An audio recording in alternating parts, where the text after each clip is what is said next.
इंसान का दिमाग उसका सच्चा साथी होता है, लेकिन स्टॉक मार्केट में वही दिमाग उसका दुश्मन बन जाता है। You have done your research and you are ready to invest. 5 दिन के बाद अगर आपका स्टॉक रैली कर रहा है तो you will feel like Rakesh Jhunjhunwala. वही अगर ऑपोजिट चला गया, you will be way more doubtful. With each day you are trying to find out what went wrong. आपके खरीदने के बाद अगर स्टॉक नीचे गिरने लगे तो क्या करें? वेल, वीडियो शुरू करने से पहले लेट्स थैंक और sponsor the like button.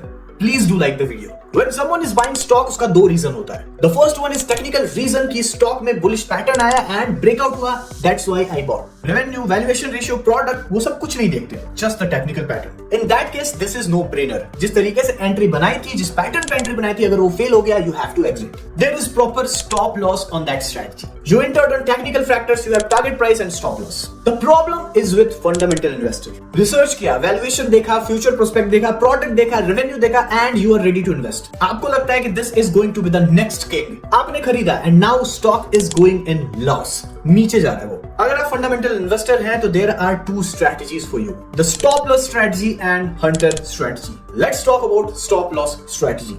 Stop loss, वो रेगुलर वाला स्टॉप लॉस के बारे में हम बात नहीं कर रहे हैं। लेट्स से कि आपने एक स्टॉक खरीदा जो कि फंडामेंटली बहुत स्ट्रांग है, वो अपने प्राइस को भी जस्टिफाई कर रहा है and in future you think कि ये बहुत ही ज्यादा रैली देने वाला है। लेट्स से कि स्टॉक 600 का है and you feel like 600 is the right price for the stock. You have to decide 2 more prices जो कि 600 से कम हो। मेरे को लगता है कि 500 is very unrealistic price and इस प्राइस पे सारे इन्वेस्टर बहुत ज्यादा इंटरेस्टेड होंगे स्टॉक को बाई करने में। This is the price when you get out. अगर 500 से नीचे आपका प्राइस फॉल हो जाता है, you have to get out. The meaning is simple, if you think कि 500 इज चीप बट उस चीप प्राइस पे भी कोई उसको खरीद नहीं रहा है, तो there could be some reason जो कि आपको पता नहीं हो and you are invested in that. Now you have the second price जो कि 500 से ज्यादा है बट 600 से कम है। That will be your re entry price. Understand this practically. आपने 600 पे बाय किया था, that is a fair price you think and it keeps on falling. 500 से नीचे गया, stop loss, exit from the market. Let's say कि stock strong है and market के सेंटिमेंट्स की वजह से हो गिरा, तब ये रिकवर करेगा and now you have the second price 550 जहां पे हमको री एंटर करना है एंड वापस से अपनी पोजीशन को बनाना है।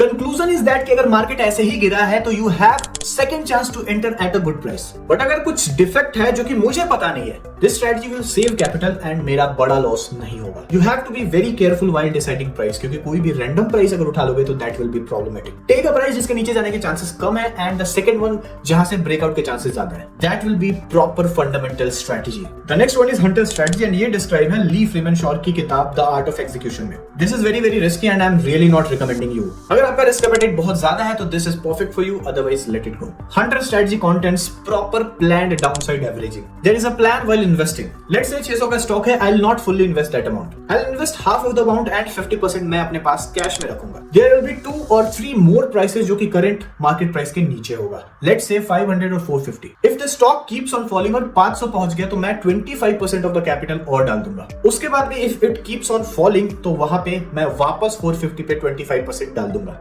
Now I have to wait for the market to go in my direction. If the winning is there, it is going to be very big. But if वहां से भी स्टॉक फॉल करता है तो there could be one final exit price जहां पे सारे position को कट कर देना होगा and you have to exit from the market. Well, there are multiple successful hedge fund managers जो कि स्ट्रेटजी को यूज करते हैं and उतने ही फेलियर्स भी हैं जो कि स्ट्रेटजी को यूज किए थे। The only problem is that कि बहुत सारे लोग लगता है कि इसको फॉलो कर पाएंगे but when it comes to cutting losses they are unable to do that. You have to be mentally iron to use this strategy. In case of fundamental investing and reducing the loss, stop loss strategy is best. यहाँ पे hunter strategy मैंने इसलिए explain किया just to show कि ऐसे भी tradings होते हैं. I'm not saying you to follow this because this could be very risky for your capital, for your mental health and for your all wealth. So guys, आज के लिए बस इतना ही, चलते हैं, फिर मिलेंगे, bye bye.